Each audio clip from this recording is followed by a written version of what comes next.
Alright, welcome back to Top Garage. I know it's weird having another video or after yesterday's video, but I want to do a video on this other tool that I got. Sheet metal tool. Mill Creek Fab Shop, actually, who's a couple houses down the road, contacted me within, I don't know, it was probably a week or two ago, probably about over a week ago. He says, hey, are you interested in this bead roller? If you are, you can have it for, I think he said $100. So I'm like, yeah, sure. So I bought it off him, and I was gonna go pick it up, and I ended up not be able to make it over there. I had to work. So he just dropped it off and left it by the barn door here. So I did actually mess with it a little bit. It actually works really good. So I'm gonna do a little video on that. So we'll pause you here in a sec, and we'll go look at it. So stick around. If you haven't subscribed yet, do that. Give me a thumbs up and subscribe. And there's going to be some more. I'm going to try to get some more stuff too here pretty soon over the next few months. But yeah, anyway, we'll pause you. Be right back. Alright guys, just real quick. I figured I'd also show this because this has been a lifesaver out here for me. The other wood stove they used to have here was had fire brick in it and stuff. So it didn't put off as much heat as like this. You know, this thing is all cast iron, has no fire brick or nothing. And it can burn coal and it burns wood as well. And right now I kind of have a mixture of both, and I am using like a heavier nut coal, which is a bigger, I don't know, it's probably like that usually, which works great in this thing. It does have a shaker rate in the bottom. Sorry about that. So anyway, right now here in Northeast Ohio, it is about 15 degrees outside, and right now in here I think it's like almost 50 degrees. So, and this is this shop, I don't know if you guys, if I've mentioned it recently, but it's 30 by 48. So that's pretty damn good. So this thing is working like a champ. Like I said, I do have a little bit of wood in there, but I got a lot of coal too. I mean, this thing, I mean, it's hot. It's very hot. And I got a fan running behind it over there just to push air across. And I do have this little fan. It doesn't do that much, and I got that heat reclaimer there. Heat reclaimer works great too. It just doesn't have a very strong fan on it, but it works. Anyways, let me pause you. We'll get to the bead roller. Alright guys, so this is the, what is it, Proform? I forget the name of it. It's on this other side, which is getting caught on stuff. Sorry about that. Anyway, this is the proformer bead roller. It's American made. It only has one set of dies with it, which are like a square step kind of die. Which I did a piece here, I'll show you in a minute. It's still dirty, I haven't even cleaned it up or nothing, I just got it clamped down right now. But I wanted to just kind of show you how it works. So these are easy to use. It's got this wheel on this side, it turns the dies over there. And you just kind of put your metal in and you just kind of adjust it. You can adjust the distance here with this. And you just kind of feed it through. And you can kind of turn it, whatever you got to do. But this one says capacity 18 gauge mild steel. So I had this piece laying around. This has got to be 16 gauge or maybe even thicker. Very thick. I know you see in the last video of my metal brake, I had bent some stuff with it. But I made this piece just using this thing here. And I just wanted to see how it's going to do. And before this stuff, I mean, this stuff bends pretty easy. It's not super thick. But now that I got this, I did this a couple passes with the bead roller, and just kind of did like a J looking shape. And now, I mean, you can't bend that thing for nothing. So it's actually very strong. And now I don't have a lot of tension on this. I just wanted to kind of show you how it works.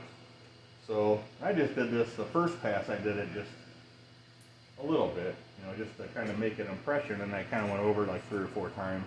Tighten this up a little bit. And I got it to where it's, I mean, like right now, you can see it kind of flex a little bit there, but because I went over it a couple times, and now because it's got a nice edge on it, it kind of follows it already. But yeah, I mean, it did a heck of a job. Now this is a little bit bowed here, but you could probably easily flatten that out. And I wouldn't need anything like that strong of a rib. I just wanted to see what it would do.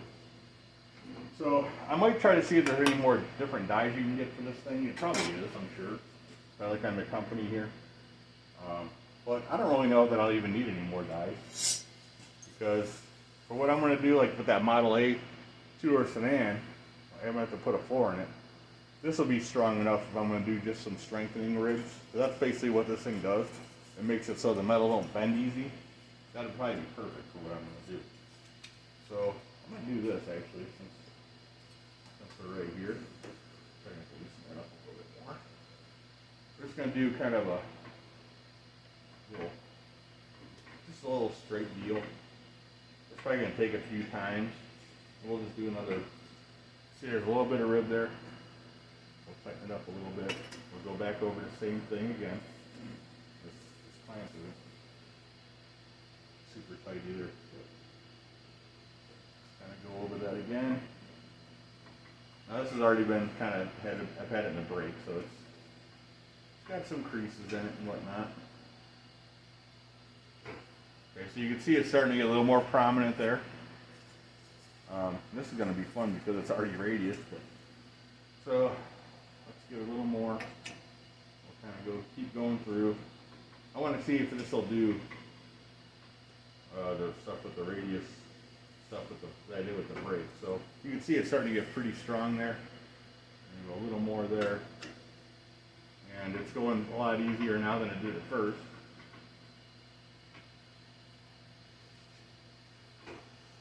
So you can see it's starting to get deeper as we go, and you can do that with almost anything. I mean, it'll just kind of keep following that. Once you get a nice edge, the dies will just kind of keep following that for the most part. But I mean, you can see it's already getting very. It's not as deep as this, but it's getting very, very prominent there, I guess you would say. So I don't know. I just kind of want to play with it. This is actually thicker than what it calls for, but as you can see, it looks pretty good. You can still bend it, but it's not, obviously it's not like that. If this was thinner metal, it'd probably be a little bit easier to work with. I noticed this was flexing a little bit when I was doing that, so that's probably why they recommend 18 gauge or whatever, but anyway, it works well. I don't know. We'll see how it works when I go to use it actually for a floor pan, which I'm probably going to do. So anyways, guys, let me pause you, and we'll be right back. Okay, guys, so that's kind of a quick little review on the proformer bead roller. Like I said, I'm going to try to maybe find some different dies. We'll see what I can come up with there. I got to measure the size and the inside diameter, the bearing part of the dies to see what they are. I think it's going to be a pretty cool tool. I just got to figure out where I'm going to put it, because I don't want to leave it there because I use that part of the bench when we're doing like bench type welding. That comes in handy over there. So I got an idea I want to do for this, the English wheel, and some other stuff that I want to get. I'm just going to basically make a pedestal that sticks up and bolt it to the floor somewhere, like out of the way where I still have a little bit of room, and then just have an interchangeable top part that I can put on everything that just fit. And I can just put a bolt through it and tighten it up or something like that. There'll be more on that in another video, but that's kind of what I'm thinking. I could probably do a base and just bolt it into the concrete or whatever for not that much money, basically for free probably from my work. But yeah, so that's cool. We could probably do that soon. I'm thinking I got some parts I want to get for this 460. If you guys saw yesterday's video, we did get the 460 finally dropped back into the F100 here at 59. So now I got to take some measurements for a trans cross member. Probably got to make that. I got a carburetor rebuild kit coming for that carburetor. I got to find some exhaust headers. It's kind of a weird setup. I tried the ones that came with the motor with the 429 that I got, and they didn't really seem like they wanted to fit in there. There's some stuff with these motor mounts that were kind of preventing them from working. So I'm thinking we're just going to go with a set of shorties and see how they work. We'll see. But yeah, so anyways, thanks for watching, guys. Give me a thumbs up if you haven't subscribed yet. Do that, and leave me a comment. So we'll see you on the next video, guys. Thanks for watching. Have a good one.